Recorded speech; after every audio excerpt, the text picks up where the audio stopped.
I began by mentioning that I owe a gratitude to my Dhrupad teacher, Madhavanti Murali Mohan, who I have been studying with the last year. Madhavanti is the senior disciple of Vidushi Mitanag, the leader of the Vishnupur Gharana.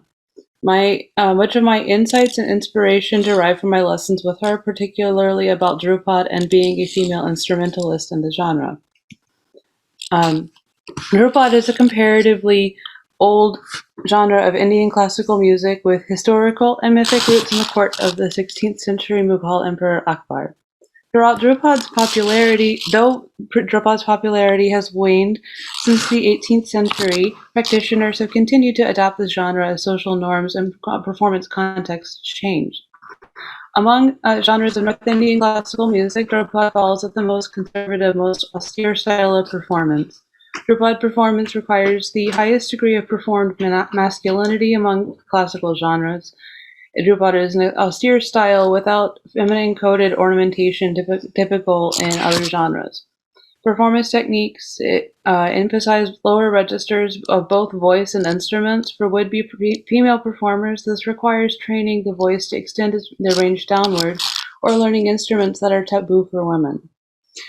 Finally, aside from the gendered aspects of musical practice that are immediately apparent in the context of performance and maintaining traditions, I want to examine one final axis that can further help understand masculinity in Dhrupad, that of the music being laborer, by including understandings of what expectations are societally placed on women. We might further understand the context under which women's freedoms and expectations differ from men. In exploring this axis, I employ Nancy Hartsock's concept of a feminist standpoint, which borrows from the Marxist proletarian standpoint and includes aspects of gendered labor. Through the feminist standpoint, we can better understand aspects of masculinity in the context of Dhrupad, and who is privileged or excluded from performing, preserving, and being included as a part of this tradition. By exploring this aspect of gendered labor, it is possible to understand masculinity in Dhrupad as more than just the culturally coded sonic qualities and themes of restraint, exactness, and austerity. Masculinity is also a position of ease, access, and privilege. So, what is Dhrupad? But what is it? Why is it coded as a masculine genre, and how are women involved in participants in this tradition? Dhrupad began in the Mughal courts and the Hindu temples in the 16th century, often focusing on devotional themes. Dhrupad is characterized by extensive development of rag during free-flowing introductory section, or the alap, before a more rhythmically structured second part. Dhrupad is considered highly mathematical, with strict grammatical rules that require extensive training. While most artists learn Dhrupad as a foundational part of their training, few choose to specialize it, instead choosing to focus on Khyal or Tumri, both of which have more job opportunities. Historical evidence shows that women have participated in Dhrupad performance and practice since its beginnings, as you see in the picture here, and have continually participated in this genre to some degree, even though it's through its waning popularity in favor of Khyal in the beginning of the 18th century. Yet very few women today are active in Dhrupad. When Amelia Matuszewski did fieldwork 30 years ago, only 2 women among those she interviewed sang Dhrupad professionally. Despite centuries of change, Dhrupad, like other classical forms of North Indian classical music, has changed in the context of its performance rather than dying out. These changes have had drastic effects on the practitioners in all other genres of Hindustani classical music, perpetuating Victorian values and a middle-class nationalist push for respectability denigrated matrilineal performance traditions and excluded tawaifs and their accompanists from their former prestige. These reforms that disenfranchised many hereditary musicians happened at the same time that women from predominantly upper and middle-class families had taken up learning Hindustani music as a mark of refinement. Janaki Bakla and Amelia Matuszewski both comment that women during the national reform movements took up learning Hindustani music not as a career path, but as a sort of finishing school. Today, women in music in multiple ways relating to Dhrupad, teaching, singing, playing, and even building instruments. However, the women who participate also face challenges. Women seeking to teach may have their students poached once they become more proficient. Women seeking to learn may be turned down by male teachers. Women may be held to higher standards of performance. Women building instruments may find their skills and experience challenged. And as the Me Too movement has come to music institutions in India, women have asserted that they face harassment. Women involved in Dhrupad preservation efforts confront not only the histories of discourse about the genre being appropriate for men only, but also a day-to-day challenges of negotiating a performance practice constructed for men. So my 3 points of investigation here are is Dhrupad understood as masculine, and how do women that perform Dhrupad construct gender, and how can we understand masculinity through gendered labor? So, musical instruments, elements of Dhrupad and masculinity. Before discussing the ways that women negotiate space in this genre, I will first discuss the musical associations of Dhrupad and masculinity. With the Peter Manuel's concept of North Indian classical vocal genres. This exists as a continuum ranging from highly classical to less classical. On this continuum, Dhrupad is considered the most extreme end of classical music, while the styles whose improvisational structure are more accommodating of ornamentation and deviation of the rules for their styles are considered more accepting of feminine qualities. Alag Khanzadeh employs a theory of performativity to genres of Indian classical vocal performance and analyzes the differences between Dhrupad, a masculine-coded, highly classical form of Khyal, and a classical form mixed coding of masculine and feminine elements, and Thumri, a light classical music form and coded feminine. Alag Khanzadeh notes, however, that the context of Dhrupad and other classical genres of North Indian vocal music, which are conservative, circumscribes the performance of gender. I will address this notion of circumscribed performance in the following section. As a way of clarifying differences between the two genres, I present first a Khyal performance of Rag Bhairavi, performed by Indrani Mukherjee. Even in the opening sections of her very short alap or unmeasured unaccompanied introduction, she introduces very short phrases, melodic elements, and decorations of phrase. After only a minute of alap, she cues for the tabla player to enter.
By contrast to the following example of Dhrupad, which the Pakhawat player enters after 5 minutes of alap improvisation, which the video also describes as short.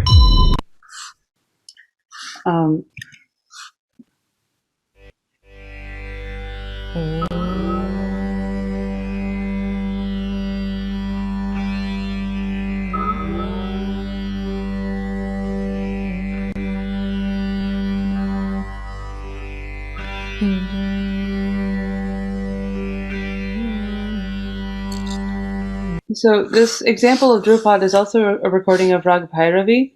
You will notice that the lower vocal range, a greater emphasis on blending with the tampura.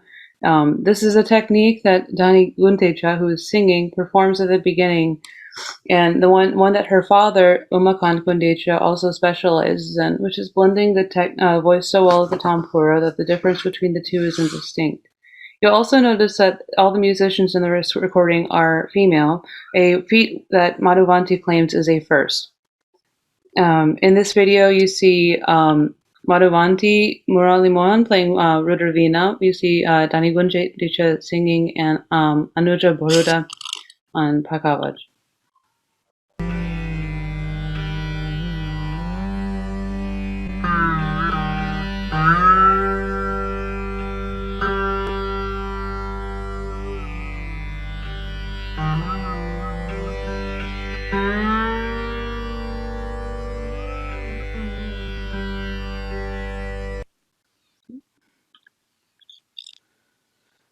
Okay, as I mentioned previously, very few women performed Dhrupad in recent decades, and those that did were vocalists.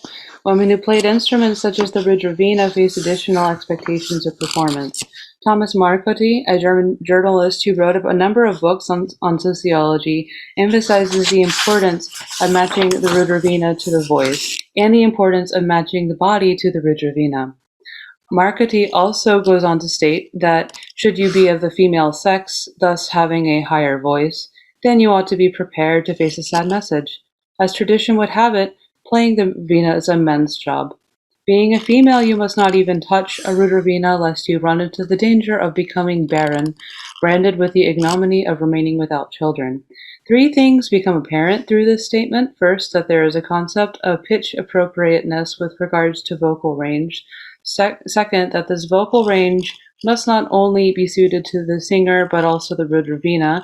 And third, that there is a specific stigma circumscribing women's inclusion as instrumentalists in Dhrupad. Joseph Kokarts, a contemporary ethnomusicologist, criticized Marcotti's book in a review, suggesting that due to this reproduction of hearsay, this book is best left aside. However, the arguments in this book had tangible effects, particularly for Jyoti Hegde, who today claims to be the first female Rudravina player. After her parents read Thomas Marcotti's book, they insisted that she drop her artistic career aspirations and get married. However, with her husband's support, Jyoti Hegde has continued to pursue music and now has grandchildren. So, this brings me to my next section, which is considering queer theory and masculine performativity. Queer theory builds on the idea of gender being constructed.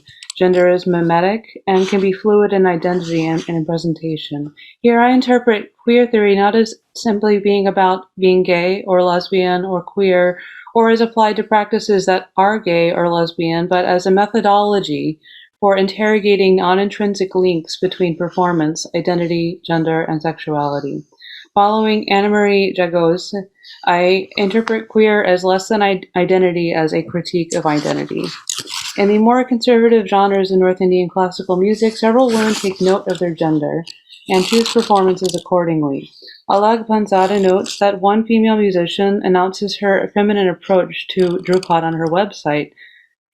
Jyoti Hegde intentionally experiments with including aspects of Khyal, which, as we observed, play with incorporating elements of femininity. And here, in the example recording, this trio of female musicians notes their gender and immediately gives all credit to their gurus.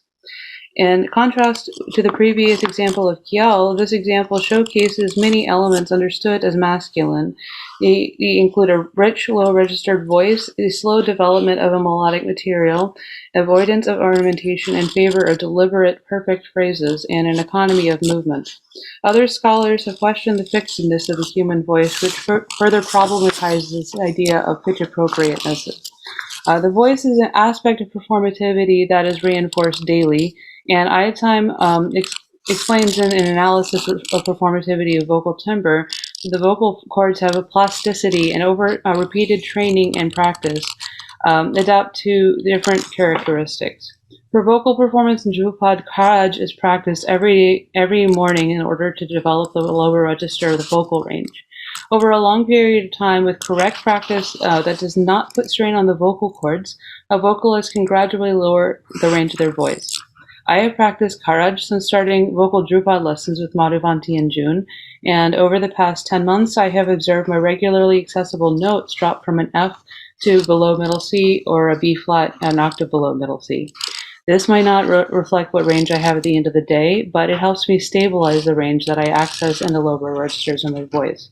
Similarly, while Dhani Gundecha touches a D below middle C in the context of the recording, she would practice Karaj below that regularly in order to develop her vocal production in this range. Other authors like Suzanne Cusick have argued that this form of queering, this way of training the body to take on qualities normatively associated with other genders, challenges socially accepted norms of gender performativity. The final section is examining masculinity. I want to bring up this aspect of gender labor that may be less obvious.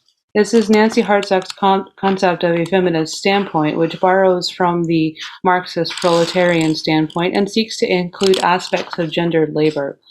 I argue that through understanding the feminist standpoint, we can better understand aspects of masculinity in the context of Dhrupad. While including understandings of what expectations are societally placed on women, we might further understand the context under which women's freedoms and expectations differ from men. Another aspect of gendered labor that comes out in Dhrupad is the work of representing women in a male-dominated genre. Female musicians specializing in Dhrupad face competition with male musicians behind them, who do not face perpetual scrutiny as their sex as the first part of a performance. When taking lessons, I am frequently advised to adhere to the rules of the rag, lest I be criticized for my creativity. What does she know about Dhrupad? She is just a woman.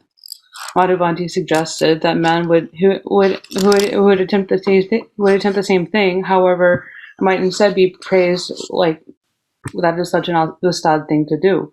In order to be taken seriously as musicians, women must also carefully cultivate their creativity within smaller bounds than their male counterparts. Professional female musicians must compete with male musicians for students and often enroll frequently female students that have been rejected by male musicians. After these students have achieved a certain level of proficiency, the prominent musician that formally refused them may re-extend their invite, thus leaving the difficult work of initiating a new student to the female teacher. As Amelia Mesishevsky noted in her ethnographic interviews of Asghari Bai, in a patriarchal society, men have deciding roles of what opportunities are available to women. The women active in Dhrupad today, Jyoti Hegde, Madhuvanti Mohan, Dhani Gundecha, and Anuja Baroda, established their position as women in the genre with either the support or additional pressure from their husbands. Dhani Gundecha received years of training and support from her father, Umakant Gundecha. Jyoti Hegde emphasizes that she still has been able to perform her duties as a wife while pursuing her career as a professional musician, including raising a son. Madhuvanti Mohan's efforts are met with praise from her teachers and her father, but criticism from her husband. In addition to expectations to fulfill duties as a wife being put ahead of professional aspirations, women must also perform additional work of claiming space within the genre. This element of Doubleday ties in with Nancy Hartsock's feminist standpoint. When examined against the ease of non-performance of men performing in Dhrupad, this aspect of gender labor becomes evident. As Alec Panzada noted earlier of artists protecting themselves from criticism by claiming their gender, many women must acknowledge their gender to some capacity while still, as Madhuvanti describes it, being expected to overperform perfections in musicality in a genre that so heavily ties proficiency with masculinity. Having examined masculinity in Dhrupad from these perspectives, masculinity is seen to be more than just the sonic qualities of culturally coded themes of restraint, exactness, and austerity. Masculinity is also the position of ease, access, and privilege. Applying Hartsock's analysis of a feminist standpoint to Dhrupad raises new questions about gender labor, like the degree to which women can pursue a career in a male-dominated genre and what expectations female Dhrupad artists have to meet. I interpret these examples of embodying masculinity as a strategic resistance that women employ to fit expectations of performance. Another form of this resistance is refusal, in this case, refusal to study under the inherently patriarchal guru-shishya relationship. This paper reflects research done in 2020 while the Me Too-related incidents were being reported at the Dhrupad Institute in Bhopal. Since this time, many students affected by the incidents at this institute have left, several of whom have stopped practicing Dhrupad altogether. Madhuvanti left her position as an assistant instructor here, instead claiming her position as a senior disciple of the Vishnupur Gharana under Vidushi Mitanag. Over the past couple of months, Madhuvanti has used her training to develop new Dhrupad compositions with Rudravina as she seeks a new path forward.